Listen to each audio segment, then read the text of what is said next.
Hi, my name is Ginny, also known as Two-Thirds Lotus, and this clip is part of my series analyzing the Essential Bukowski, edited by Abel DeBrito.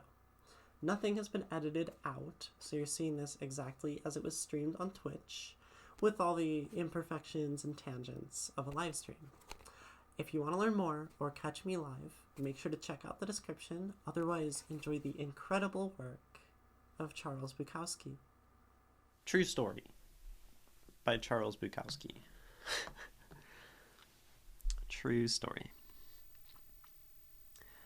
They found him walking along the freeway, all red in front. He had taken a rusty tin can and cut off his sexual machinery, as if to say, "See what you've done to me? You might as well have the rest." And he put part of him in one pocket and part of him in another, and that's how they found him walking along. They gave him over to the doctors, who tried to sew the parts back on, but the parts were quite contented the way they were.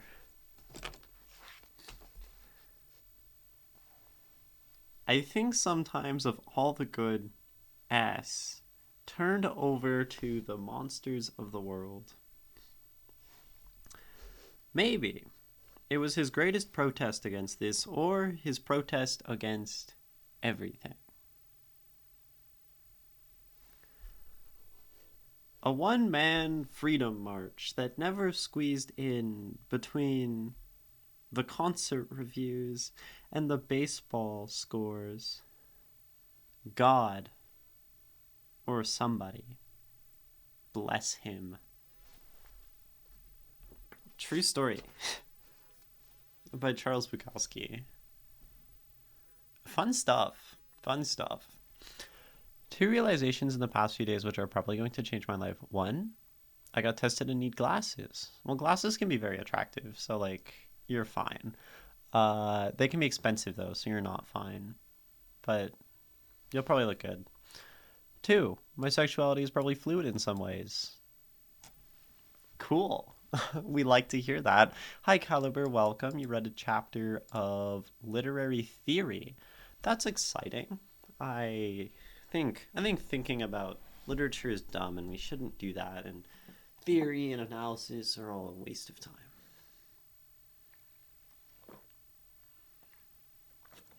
I'm joking. I'm going to read this poem again in all of its graphic beauty. True Story by Charles Bukowski. They found him walking along the freeway, all red in front. He had taken a rusty tin can and cut off his sexual machinery, as if to say, "See what you've done to me? You might as well have the rest." And he put part of him in one pocket and part of him in another, and that's how they found him walking along. They gave him over to the doctors, who tried to sew the parts back on, but the parts were quite contented the way they were. I think sometimes of all the good ass turned over to the monsters of the world. Maybe it was his protest against this, or his protest against everything. A one-man freedom march that never squeezed in between the concert reviews and the baseball scores. God, or somebody, bless him. True story, bro. Just True Story by Charles Bukowski. Antenna Pen, I just raw dog my literature and get called smart. I mean, yeah, that's probably a reasonable thing. All of my understanding of literature and writing and poetry is, in a sense, raw dogged in that it's all sort of things that I've come to learn myself. So I highly recommend raw dogging when it comes to literature. Otherwise, I don't know. Practice safe sex. I really like this one, but I can't really place why. Yeah, I really like this poem too, and I'm not sure why yet either. I mean, I have some ideas. Some of it is there's actually some really clever writing here. And also, I don't know. It's Bukowski. Yeah, you can clip that.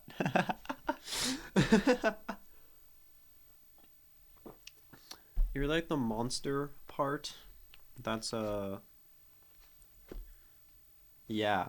I think sometimes all of the good I think sometimes of all the good ass turned over to the monsters of the world.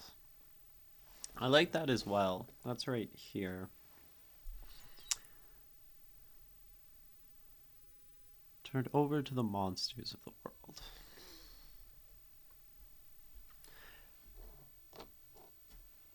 Him suffering against the monsters of the world.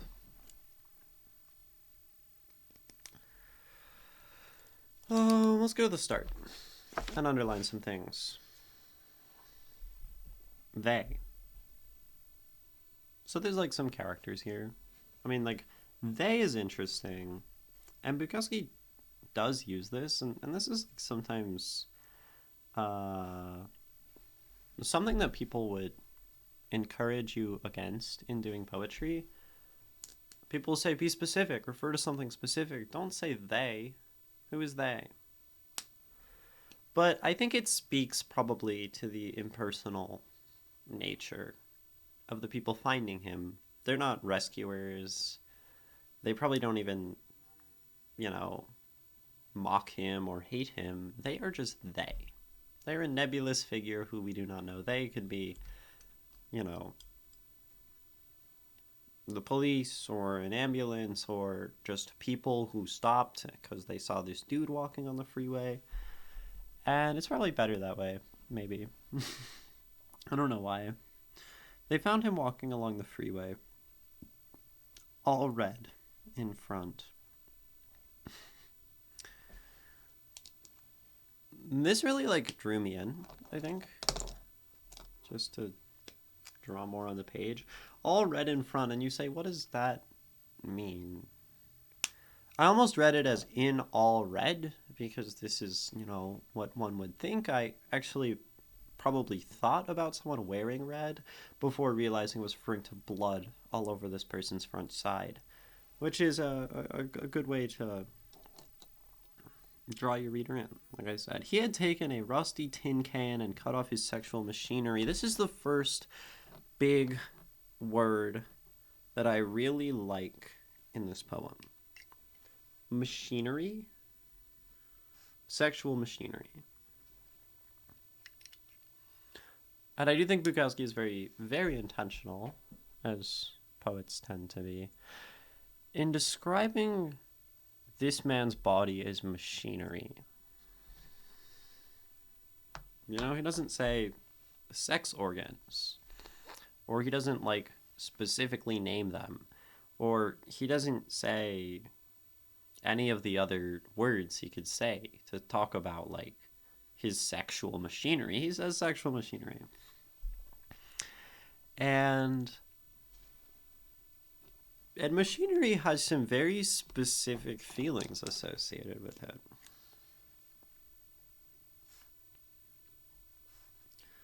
Machinery.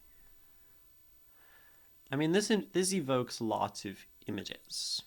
And if anyone else has thoughts that come up from the word machinery, but I think of cities and society and productivity, production more so.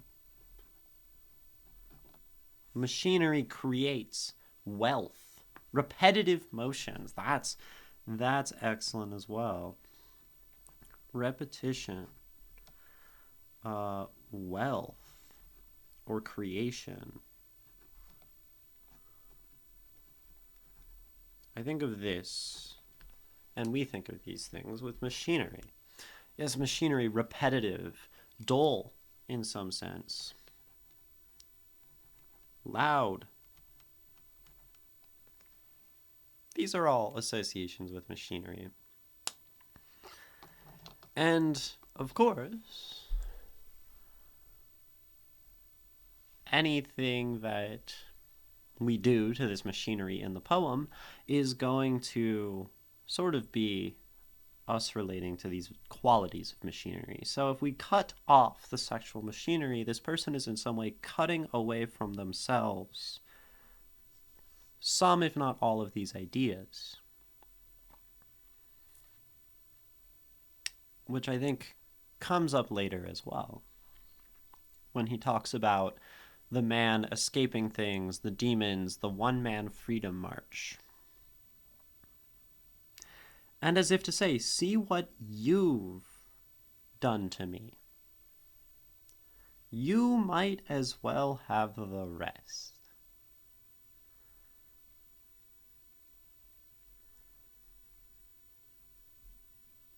That's really fascinating.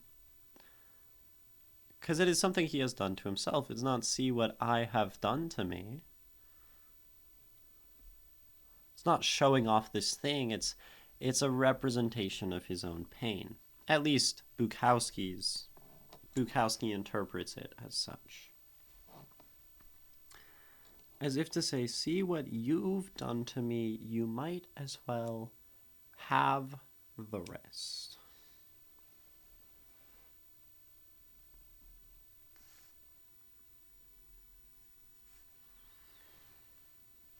The things that society takes from us.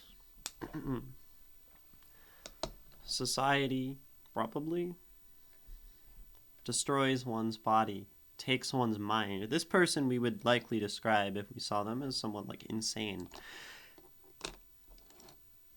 And Bukowski empathizes with this person because Bukowski empathizes with the insane and the downtrodden. Often, he even exalts them. And so he says that society has taken from this person's body these things. May, how's everyone doing? I'm doing great. And I suppose if some people aren't doing great, specifically with this poem, because it's a bit graphic, do feel free to, step out if that's necessary. I'm not going to hold you hostage on my Twitch channel.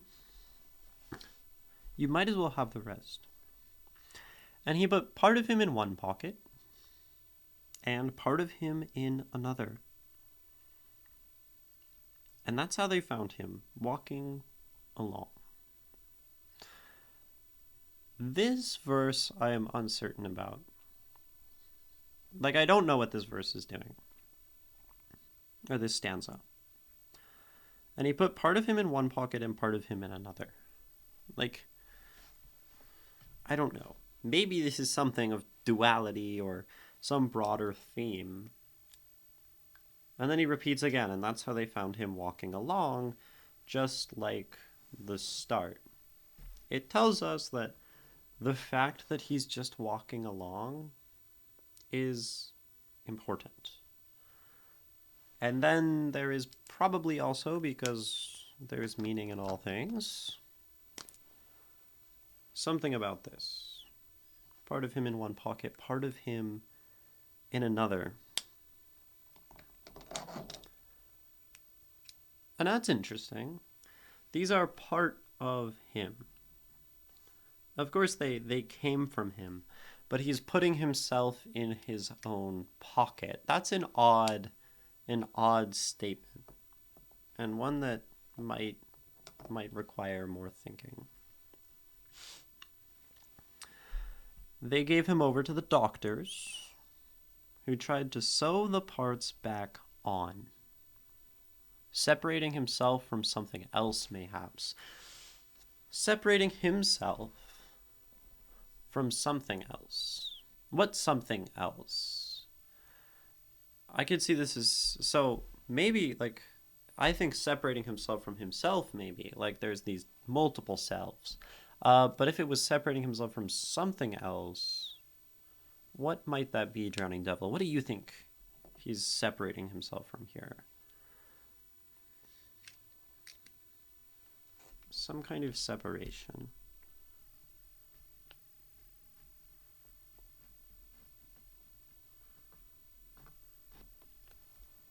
Well, like separating himself from his humanity, maybe. Interesting. Yeah, humanity.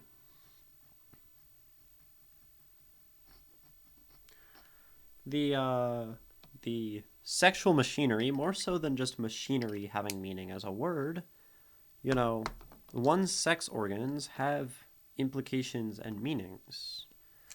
And one is humanity.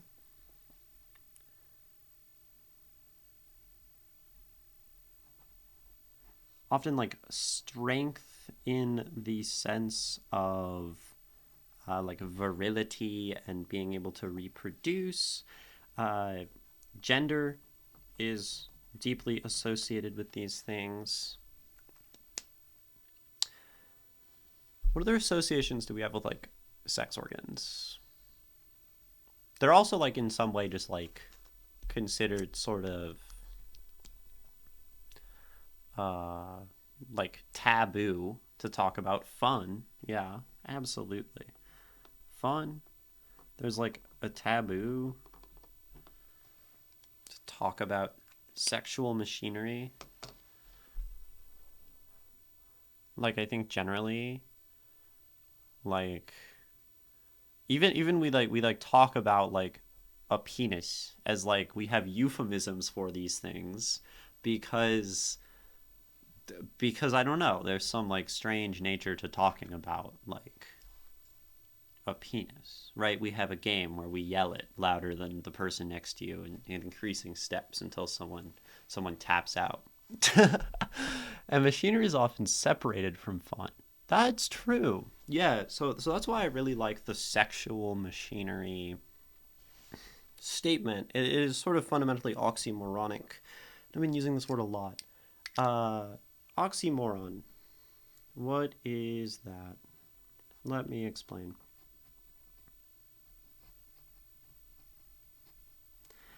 An oxymoron is a statement or phrase that is self-contradictory.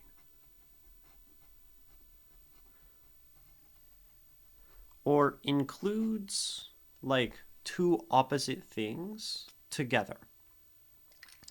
And sometimes there's sort of wordplay, but sexual and machinery, these are sort of oxymoronic. Sex is not this mechanical thing, it's this fun, human, exciting, intimate thing. Machinery has none of those qualities.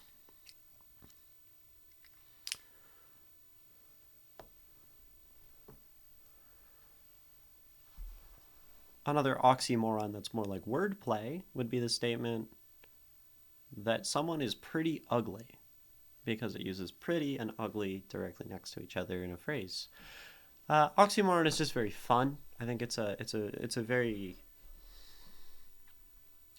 I find it to be an interesting and somewhat difficult form of wordplay, and one that's hard to come up with. So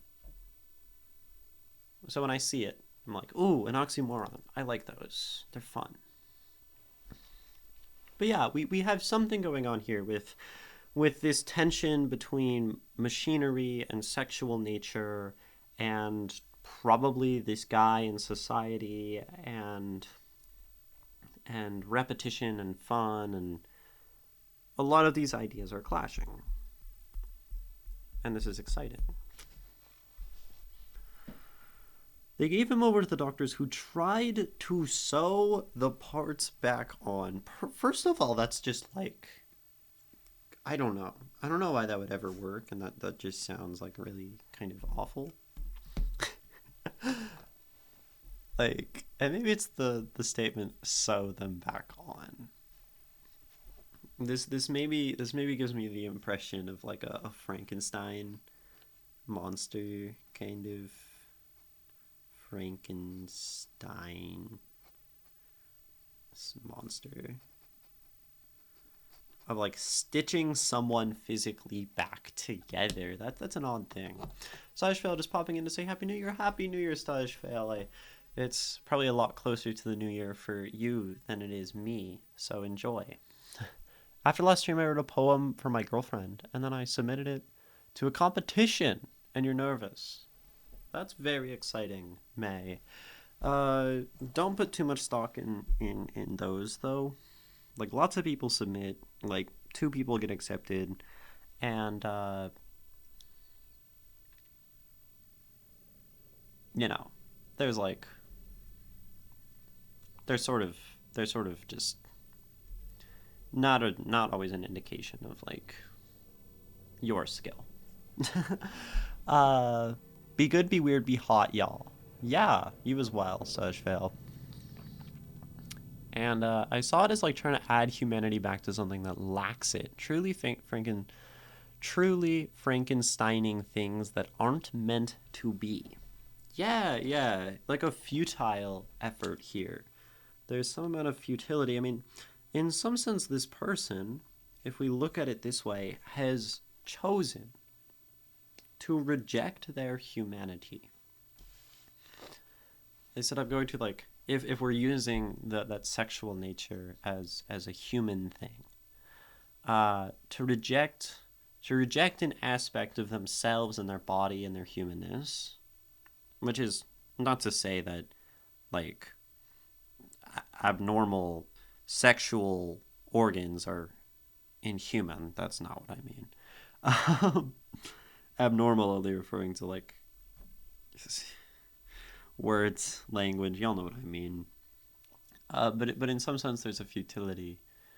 Things that aren't meant to be. Someone who chose to forsake this part of themselves, and then is now also being forced. They are infringing probably on the choice of this person. Right? This person chose his DIY surgery, right? And now this sort of infringes on his choice.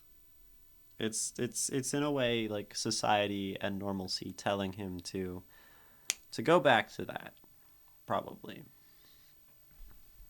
And maybe there's like some rationale there. It's probably gonna help him survive to at least like not be bleeding out. I don't know if it'll really help him to stitch anything back on, but there's also an infringement on his choice, and his choice that says, see what you've done to me.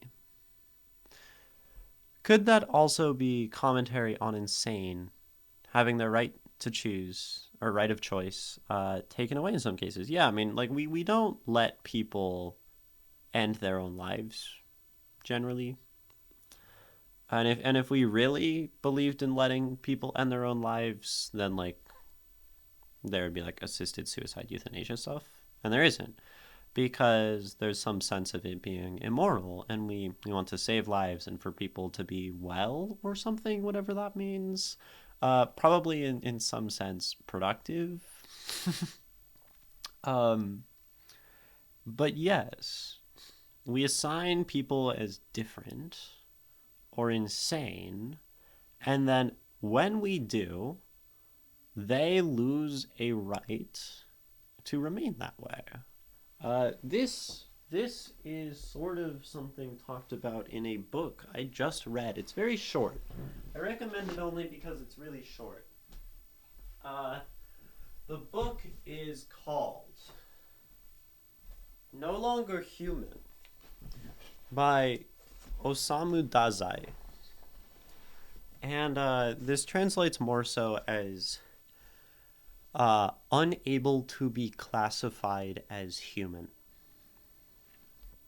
And it's about this person who you love that book, Drowning Devil. Yeah, I enjoyed it. I just finished it yesterday. It only took me 2 days. It's 160 pages that are like super short like this. So pretty easy read, except for the fact that it's not an easy read because it's about a young man descending into madness and multiple suicide attempts and alcoholism and drug addiction until he gets labeled as essentially no longer human, unable to be here. This is the direct translation. Disqualified as a human being. And I underlined it. That is roughly what the actual translation is of this title, No Longer Human. And he gets put in an asylum and then sent out to the countryside to live as a hermit after that. None of this is spoilers, really. I mean, it's what happens, but I think it's more about the way the book is written and the way it the way you see this person as human and inhuman as you read and how that changes. Yeah, it's a good book. I'm going to rate it 4 stars on Goodreads when I remember to do that. That being said,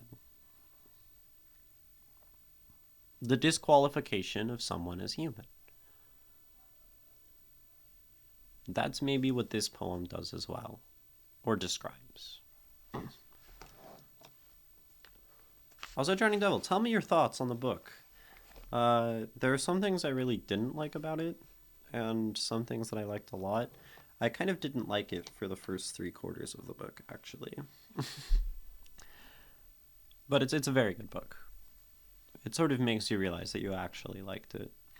I think sometimes all of the good ass turned over to the monsters of the world. I think sometimes of all the good ass turned over to the monsters of the world. I don't know if this is referring literally to like good ass, like actually like attractive people that are taken by the world. But maybe that is. So if we talk about good ass, you know, this is like beauty.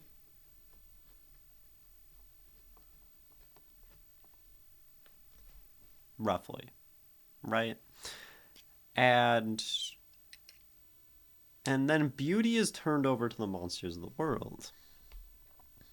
And I don't think Bukowski is just referring to physical beauty with this line, if that's how it is to be interpreted. This would refer more so to just, again, what we talked about earlier, humanity. Because we already have established sexuality as a humanity, as opposed to the machinery and the society that is imposed on this person. So in a sense, we are all beautiful and sexual. And then society messes us up and makes us want to like self-mutilate. As a very, very bad and broad interpretation of this so far. Honestly, I had a lot of trouble reading it. Yeah, it's hard to read. I wanted to stop about halfway through, but I liked it still so. It's been a minute since I read it. Don't remember much other than the fact I like it. Yeah, that's fair. It's really interesting how easy it is to forget books and the things we've read. But it was good. It was good in a sort of painful and unenjoyable way. Which is enjoyable. Maybe it was his protest against this, or his protest against everything.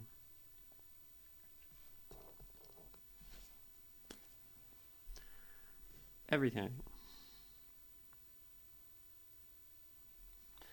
Himself, people, expectations, society. I think everything is often society. Like, if people say, like, everything sucks in the world, it's like society sucks. But I do think... And I mean, this turning over against the monsters, not only society, but also everything, everyone, himself. And that's probably what it's like to be insane. A complete rejection of everything. Another way that we see this happen, people completely... that's not a T. Complete rejection. People also do this through, ending their lives.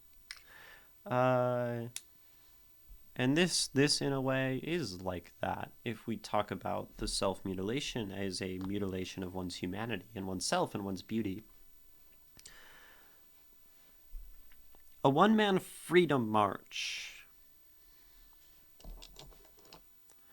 I really like a little bit of wordplay that happens. Freedom march and freeway.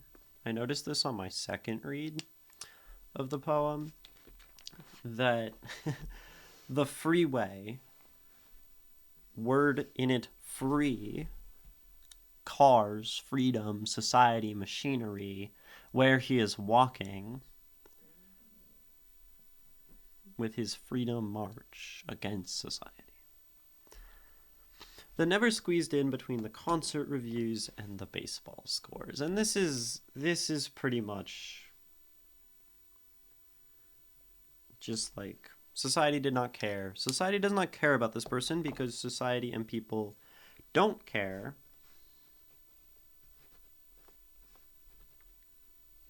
They don't care about you.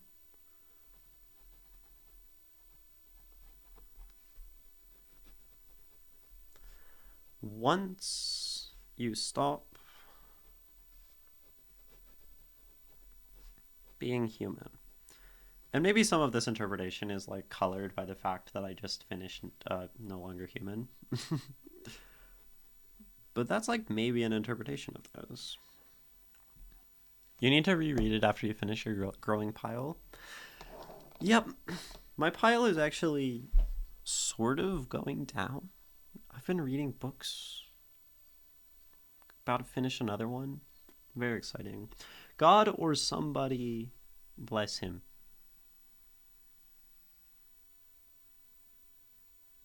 And that's...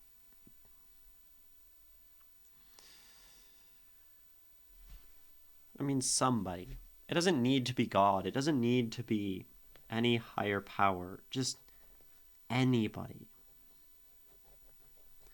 And maybe in writing this poem, Bukowski actually accomplishes this. Blesses him. Immortalizes him.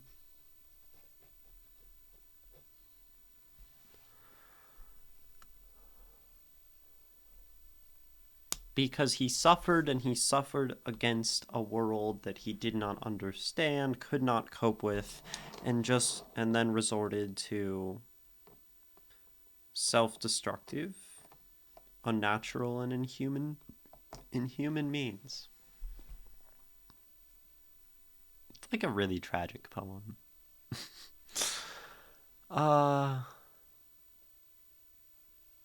Yeah, this one's hitting me like as hard as some of Bukowski's other most tragic poems in my head, like the one about his dad dying, the ones about his wife. This feels like it has just as much care and pain in it as those.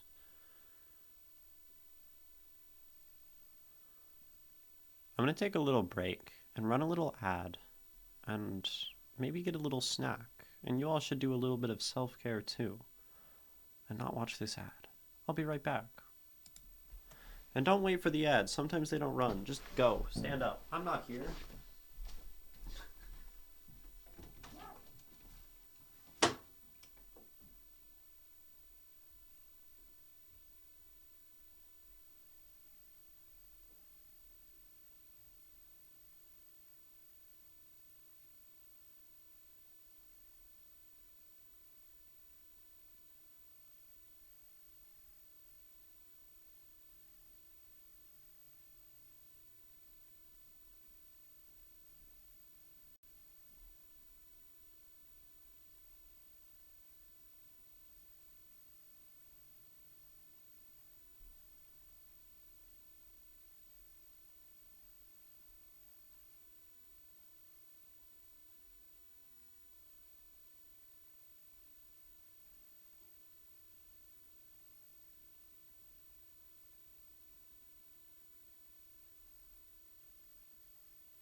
Are we back from the ads yet?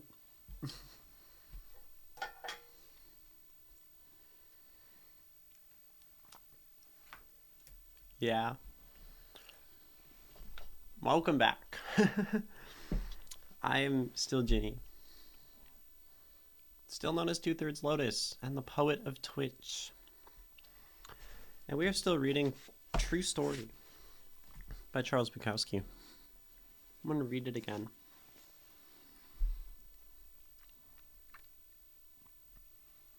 They found him walking along the freeway, all red in front.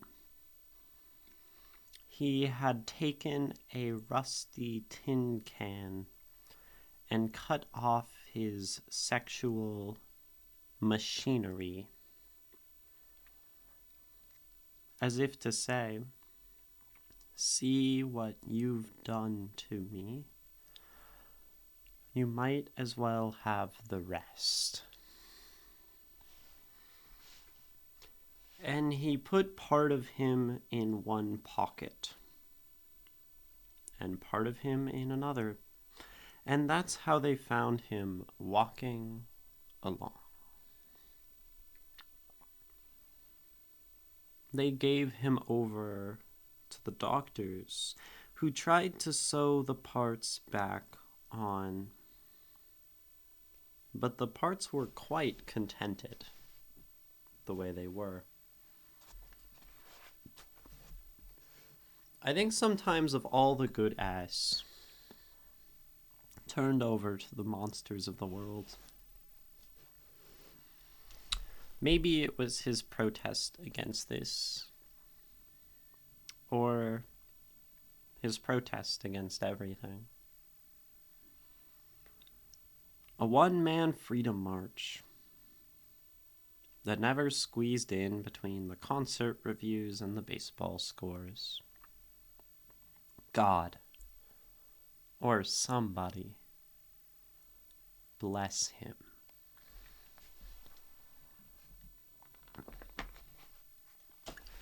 True story. There are a few lines that stuck out to me. We haven't really talked about yet. That's the last 4 on this page. But the parts were quite contented to stay the way they were.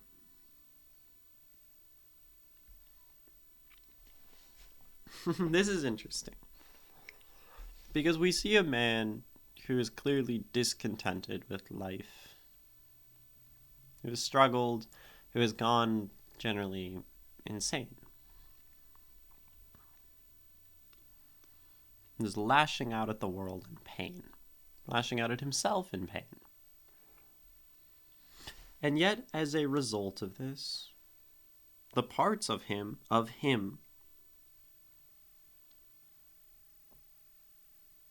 are contented the way they are.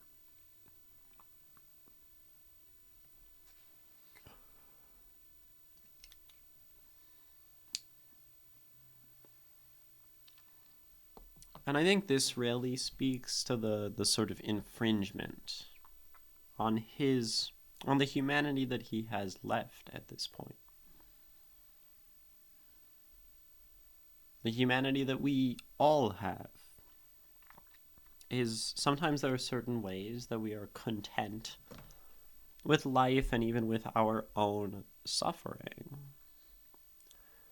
And yet the world kind of tells us to be human, we have to fix those things and become perfect. It's a probably capitalistic drive, in a sense. Put back the things that are wrong. Get back in line. No freedom marches. Read the concert reviews and the baseball scores. Be normal, is what we are told. That's sort of how society works. Once society exists,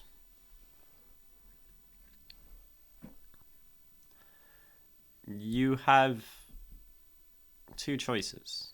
One is conform to the expectations that sort of show up because of it, or rejected.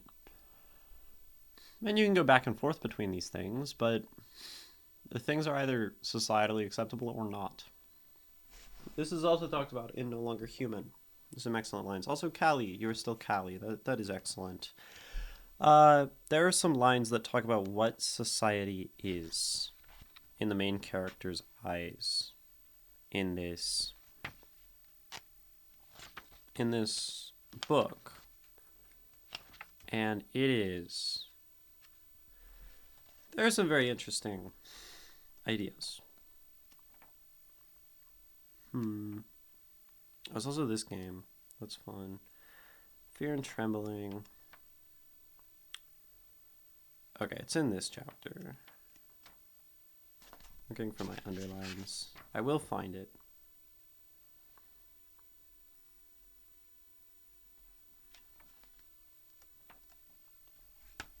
Okay. From then on, however, I came to hold almost as a philosophical conviction the belief: what is society but an individual? This is a really cool thing that this book talks about. And the context is on the previous page. You must stop your fooling around with women. You've gone far enough, society won't stand it anymore.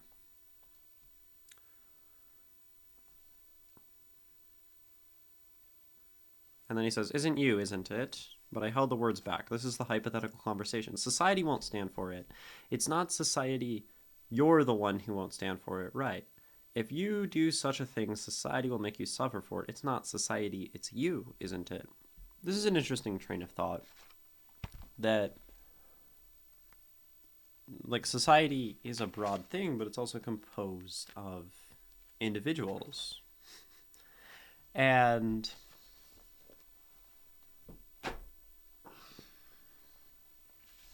that interacting with someone is interacting with, like, their version of what is societally acceptable, and doctor means to sew the parts back on.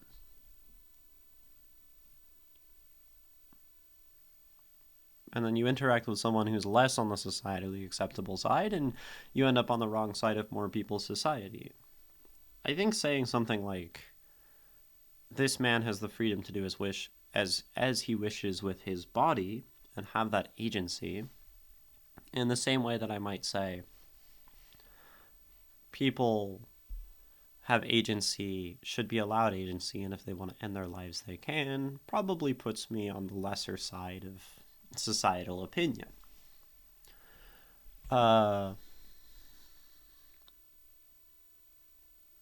Which is interesting.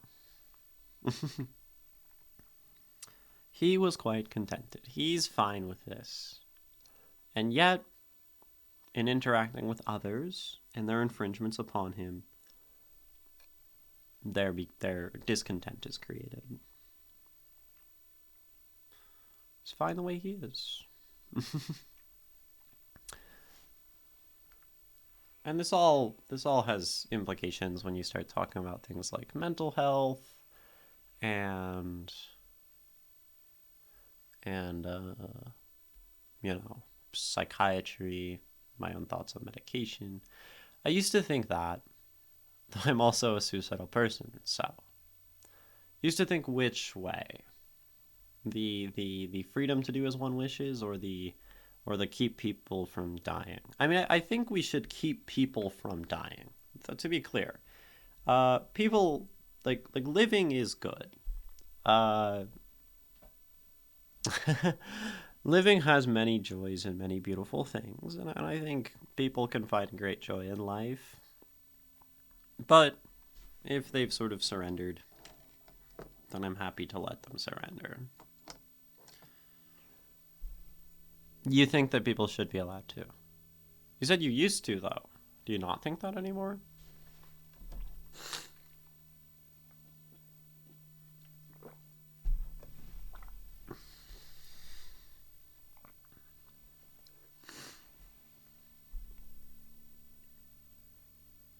It's a hard question. It's like a very difficult moral question. Should people be allowed to do that? But the interesting thing is that suicide is often not a choice, in the same way that this person's craziness is not a choice. As if to say, see what you've done to me. And I do think a society more accepting of people's insanity, people's struggles, and a society more willing to help people, and a society that is accepting even of taking these ways out of going insane. I think going insane is roughly a coping mechanism in the same way that ending your life is a coping mechanism. A society that's also more accepting of these things and more understanding of people who are struggling would probably also paradoxically have less people trying to kill themselves. I don't think that it's right, but I also don't agree with forcing people to live. I don't know. I'm in a weird area right now. It is. It's a very difficult thing. I see it kind of like safe injection sites where people are going to be addicted to opiates. So at least, and also, it's very similar to this actually, which society, the government, pharma, whatever, has caused, or not necessarily caused, but contributed toward, and then at least make sure these people have clean needles. Look at the comment above that if you want my old argument. Oh, my argument used to be we had no choice coming into this war. I missed that one. Might as well get the choice to leave it when we choose. I don't think that it's right, but I also don't agree with forcing people to live. Yeah, that argument's interesting. I think I don't find it like very compelling. I don't think many people find it very compelling. But I do think speaking more broadly to people deserving agency to do as they choose and exist in a way that is the best for them, and if their choice is death, then I think that's fine. Like I think it's almost easier to argue in a broader scope. People should be allowed to do as they wish. That's my opinion. I'm an anarchist. There we go. This is all very difficult.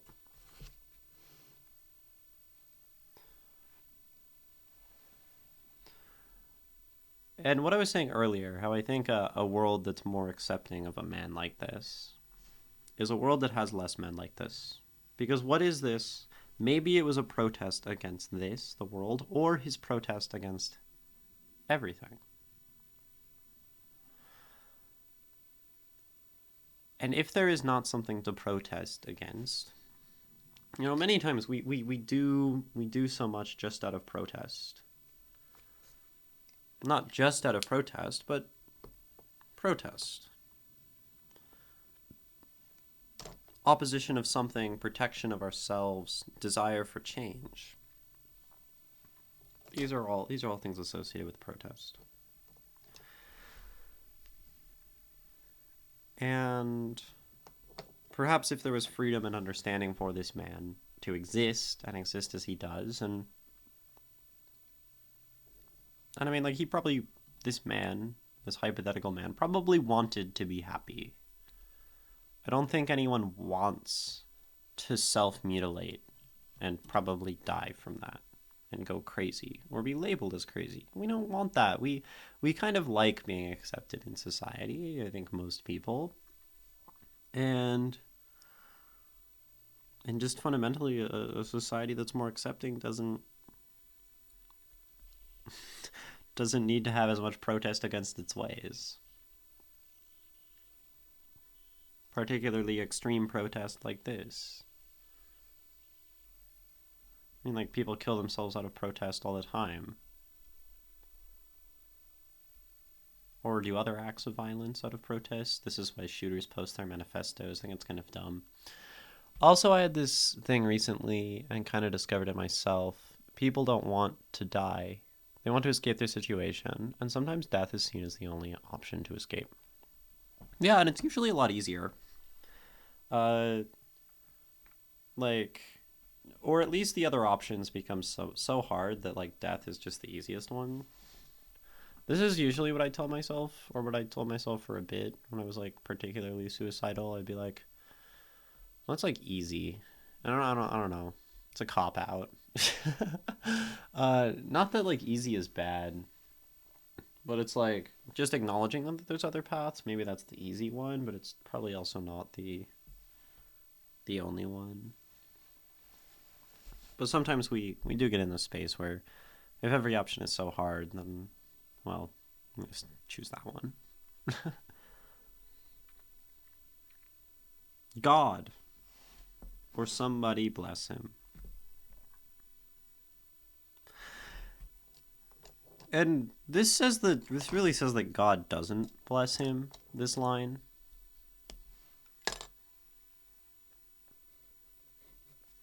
God does not bless this man. Bukowski has to ask God to bless him. People don't bless him. Bukowski blesses this man. I bless this man, perhaps. Those with compassion for this man bless this man. Not like...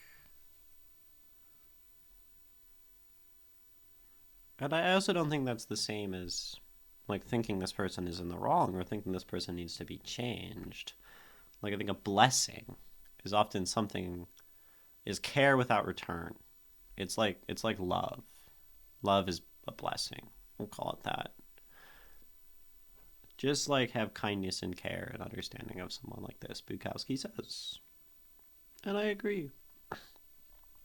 Johnny Devil, honestly, I'm only alive because I know that there are people that would miss me. Yeah, it's a good motivator. And that's often what people tell themselves when they're like depressed. No one will miss me, and then you get in that headspace, and that throws out the whole issue, right? You have enough points for the new redeem. What's the new redeem? Like the super expensive one, like the make me write a poem. Okay, so you want me to write a poem on this topic? Okay. So that redeem is basically I take whatever we're currently looking at, and I do my own writing based off of it, based on the idea. And that's good. I haven't written a poem in a while, Drowning Devil, so that's probably helpful. Someone asked for this. Someone asked for this redeem last stream, so I added it. So you're the first one to use it. I made it expensive because if too many people tell me to write based on everything, I do less reading and analysis. So that'll be this poem. I think that's my analysis. I mean, just these ideas of society and humanness. And maybe I'll also make the poem a little inspired by Does I. Might help me realize what I liked about the book. Because they're the same. This poem is the same as this book. If you like this poem, you'll probably like No Longer Human. And this is True Story by Charles Bukowski. They found him walking along the freeway, all red in front. He had taken a rusty tin can and cut off his sexual machinery, as if to say, "See what you've done to me? You might as well have the rest."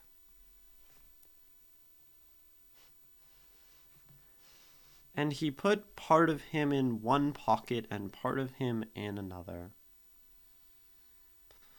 And that's how they found him, walking along.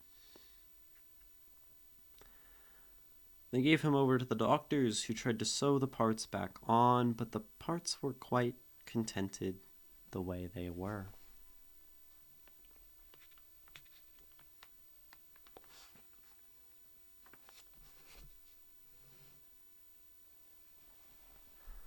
Okay, hold on, Drowning Devil. It might not be done. I feel like we're missing something in this poem.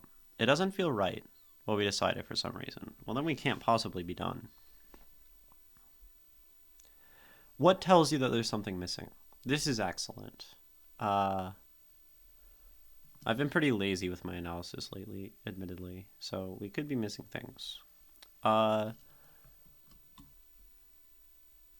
What What tells you? Is there a line that tells you want more? Because I guess one thing is we can feel like we're missing something, but if we don't have reason to be missing something, like I feel like this poem, beauty, humanness, this connection, society, the push against them, the unforgiving nature of it, applies to every line, I think. And at that point, we ask, well, if we found something that seems to apply to the whole poem and capture the some parts of it, we've probably achieved a decent analysis of the poem. However, if we can find evidence against our own interpretation, which is an excellent skill to cultivate, I guess it just feels unfinished in an odd way. Right. So what I tell you, Drowning Devil, is to stare that feeling in the face. It's unfinished in an odd way. We can't leave it at that.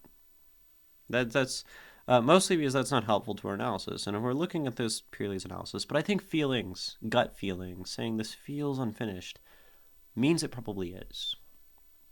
So then I ask you to stare that odd way in the face and ask it, why? Why does this feel unfinished? What am I missing? What do I want in this interpretation? What shape is this whole? And what's the shape of the things around it?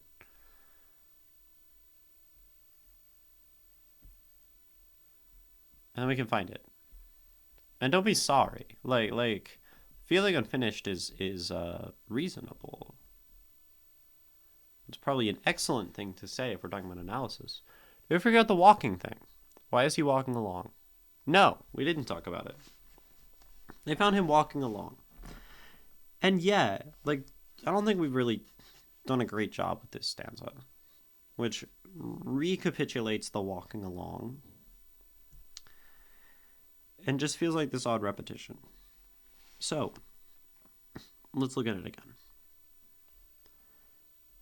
And he put part of him in one pocket and part of him in another. And that's how they found him, walking along. So, my initial thought, if we return to the first line, he's walking along, and he's walking along the freeway.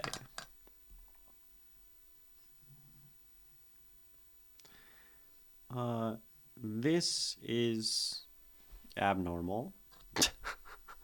The freeway goes 60 plus miles per hour. 70, 80. And he's just walking. So why is he walking on a freeway? What does walking on a freeway symbolize? Well, I think a freeway to me symbolizes speed, a commute, some amount of productivity in an American society. The freeway is integral to American society, in fact. Talking about the idea of the car as a symbol of freedom and the suburbs, this is a very American thing. For some reason, I think of like how some poor people are forced to walk places even in dangerous issues. Yeah, and that too. So, if this man were normal, what would he be doing? He would be in a car. If this man were normal to society, and there are many ways we can be normal to society, and one of those is having wealth. I don't think we really talked about wealth in this poem, but like his surgical implement is a rusty tin can. This man has nothing. Desperation. Has nothing. He has nothing, so he walks. And having nothing is antithetical to American society. Being poor is societally unacceptable in America. And that's very sad. Very, very sad. It's another way that people are marked as inhuman. Uh, Homeless encampments in cities are often just like the cops come in and like tear them down.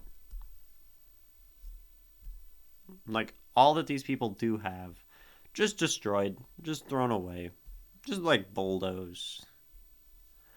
Um, this is also like the setting where also just like crazy people, crazy. Homeless people are not crazy, but like usually society kicks people to the same place, the curb, literally.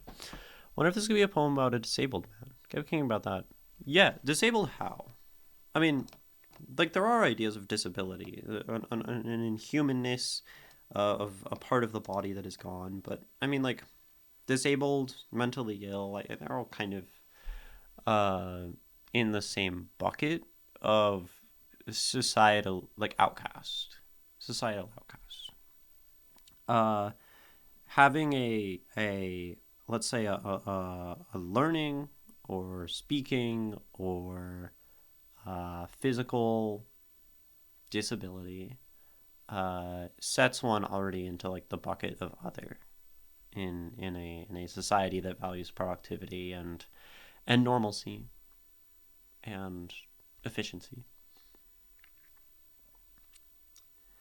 And so even just walking on the freeway, whether one does it for disability, uh, some sort of mental, breakdown, some sort of poverty, right? Does it really matter? Because regardless, you are living your life in a way that isn't societally acceptable. Though I suppose that could be also for everything else. Oh wait, I guess mostly the part about people trying to fix him and it not working. Yeah, I mean, it's also like a clearly useless solution. We did write futile here. Like, this is impossible. And this is dumb, honestly. Like, it's dumb to sew them back on. It's to provide some sort of comfortable appearance of acceptability to this man.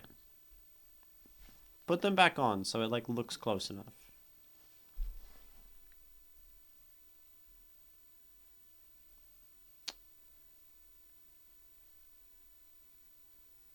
People trying to fix him and it not working. And in the same way, society really, I mean, like, let's say government, really idiotically tries to, like, quote, solve homelessness. And it's like, build houses and put people in them. I don't know. Don't bulldoze their tents. And it's like, oh, mental illness. Don't create a system that values only productivity and monetary gain and GDP over people. Disability. Don't have a school system that shoves disabled people to the side because they're not accommodated for as human. These are all fixes that don't fix anything. I guess that could just be a poem about minorities and how they're treated. Yeah, it's about the other. Bukowski writes about this, right? Society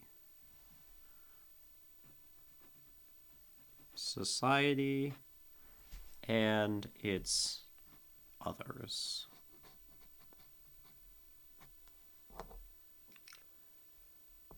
Happy New Year in advance, Ray. Happy New Year to you in advance. We're reading Bukowski and talking about how society outcasts people, casts out people, and makes them suffer. It's kind of fun. It's not fun. It's fun because it's literary analysis.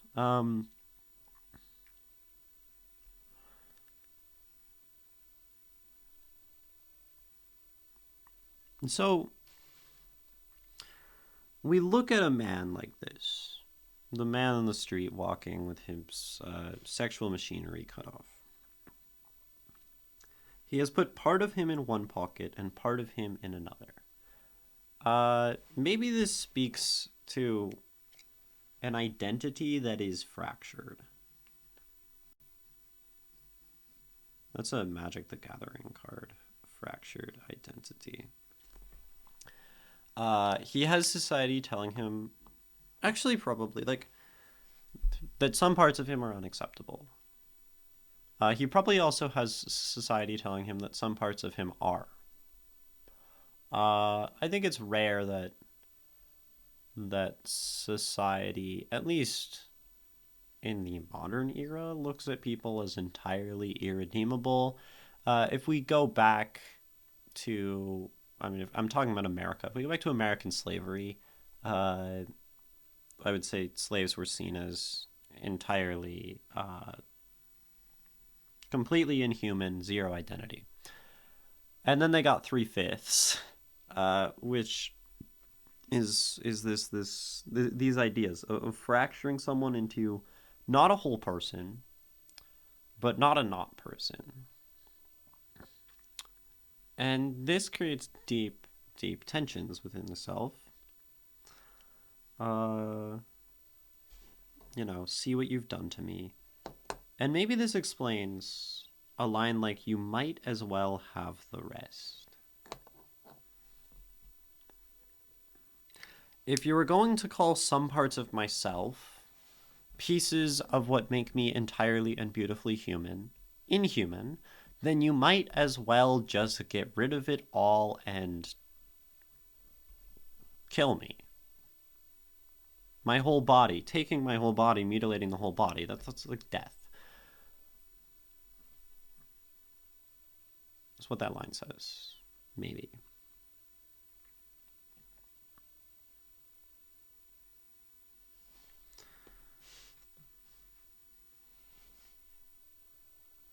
And that's the thing, the parts were quite contented the way they were. He is fractured, he is broken, but this is the human condition in the world we live in, to be broken. Like, we are all this man. You say, honestly, I've felt that before. Yeah.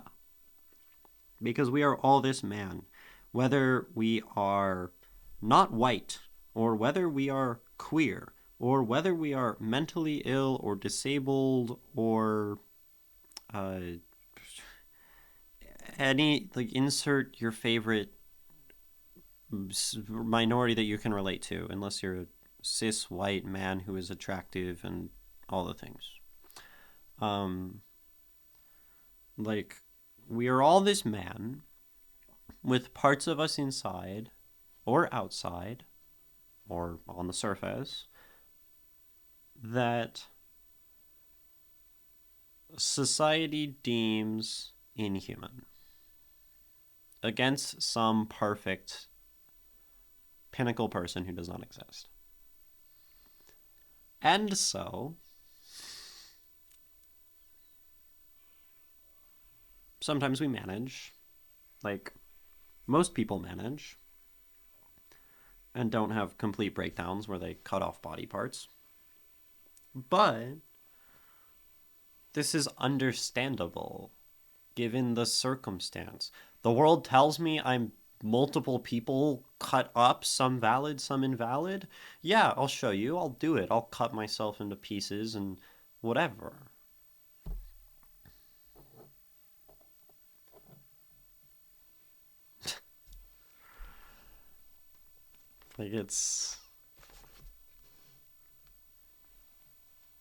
Maybe it's obvious in a sense. But this people being whole and happy is not the value of this society. And so we plead to things like God or somebody, anybody, bless him.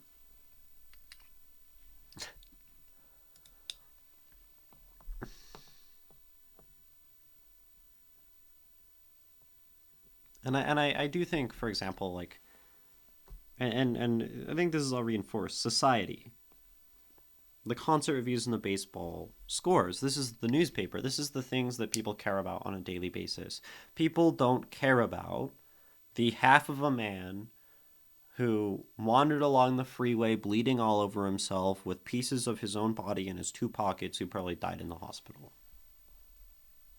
No, they don't care. Baseball. And even baseball, men who are some sort of, like athletes, some sort of epitome of being able to do some physical thing. And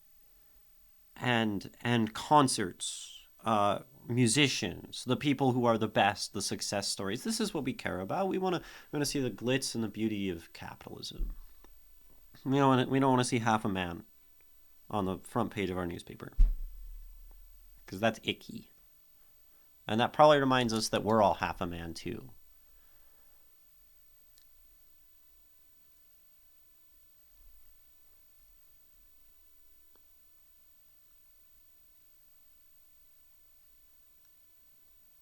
Okay, now I get it. Feels complete. I think yeah. I think, yeah, no, this is why you voice these things. I appreciate it, Johnny Devil, because yeah, um,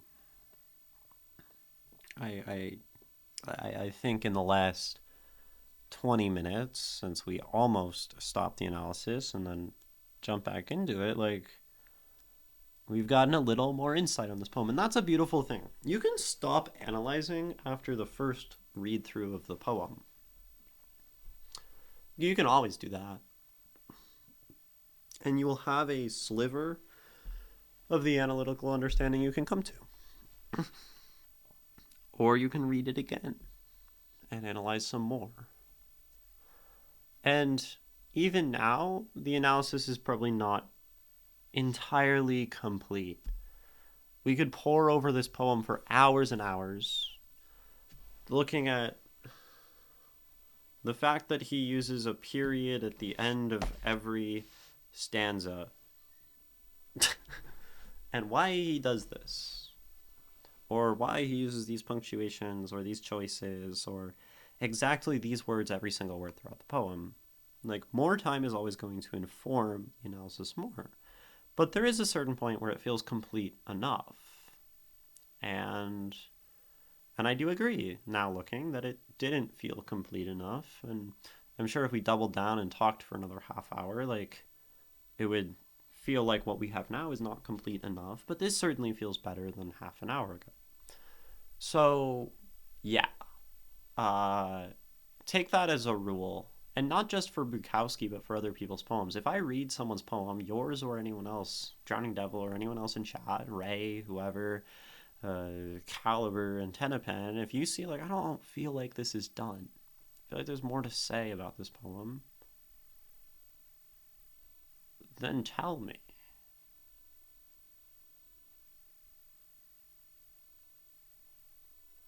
Like, what's the point? Because, yeah, sometimes I slip up and get lazy. And I'm like, oh, I think we're done enough here that I'm happy enough that this is a poem. I can say it's done. I can, like, put it on YouTube and whatever. This is what we do. We get complacent. But yeah, if it's not done, it's not done. If you don't understand, if one person does not understand, then it's not done until chat understands. Chat being the body of people in chat who chat. That being said, this is True Story by Charles Bukowski. They found him walking along the freeway, all red in front. He had taken a rusty tin can and cut off his sexual machinery, as if to say, see what you've done to me? You might as well have the rest. And he put part of him in one pocket, and part of him in another. And that's how they found him walking along. They gave him over to the doctors who tried to sew the parts back on. But the parts were quite contented the way they were.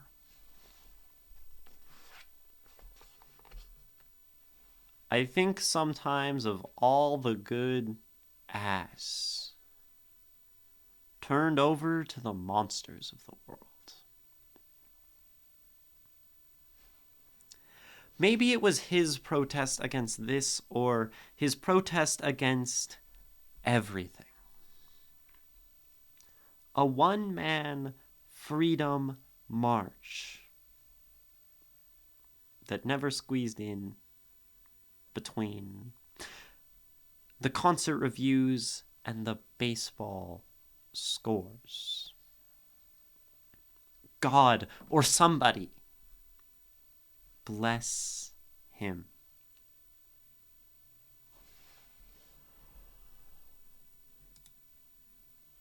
True story by Charles Bukowski. God, he's such a good poet. He's such a good poet. I'm actually so stoked to be done with Bukowski, and we are so not close to being done with Bukowski. Thanks for listening to me and my thoughts on Bukowski. Make sure to check out the rest of the series if you enjoyed, and follow or stop by Twitch if you want to see more. See you there.